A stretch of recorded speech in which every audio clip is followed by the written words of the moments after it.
Let's talk about Sir Keir Starmer, the Labour leader, because he used a speech at the Civil Society Summit yesterday to criticise the Conservatives for getting tangled up in culture wars. So let's set the scene here. This is Politics Live, and the discussion has moved onto a speech made about culture wars by Keir Starmer. Of their own making. This is how the Daily Mail covered it. Starmer wades into culture wars on the side of the woke. We can talk about what that term actually means, but social justice. But anyway, let's take a listen to what Keir Starmer said.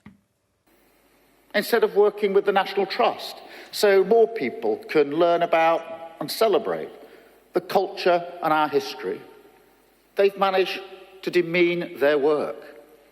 In its desperation to cling on to power at all cost, the Tory party is undertaking a kind of weird McCarthyism, trying to find woke agendas in the very civic institutions they once regarded with respect. Does he mean you, Ben, when he's talking about the weird McCarthyism, trying to find woke agendas in the very civic institutions they once regarded with respect? A load of vacuous nonsense, to be honest. The idea, and particularly because on a weekend where the Chancellor is talking about the economy and the headroom he's got to be able to support people and cut taxes, he's the one talking about the woke agenda. Nobody else was talking about it. Yeah. I do think that it speaks to a cultural challenge for Labour, actually, that when we've been discussing really important issues today, he's got no answers to those. He's got a rhetoric around things he thinks he can win on. So this is absolutely disingenuous, because the topic of the National Trust that Starmer cited in his speech is directly related to a letter that Tory MP Ben Bradley, speaking here, put his name to.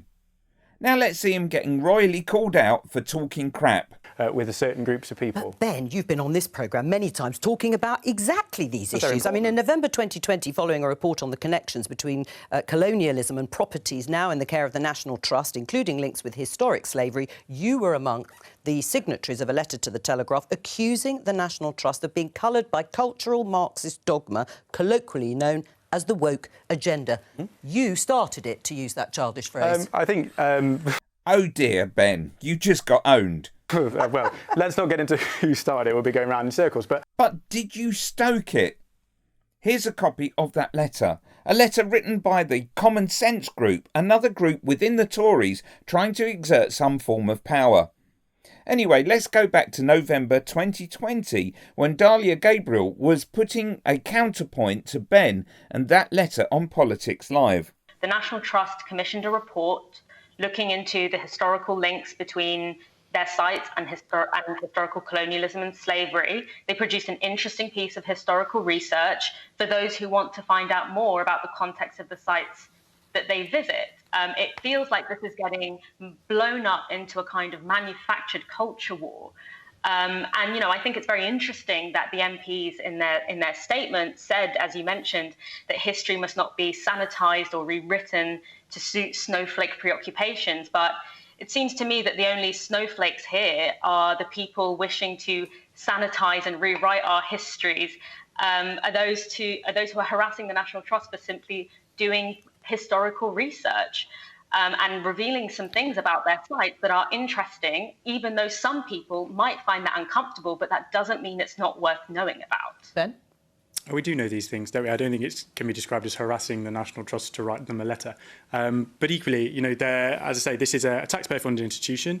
It gets grants from government. It gets lottery money. It is a membership institution. The members seem to have spoken pretty clearly on this.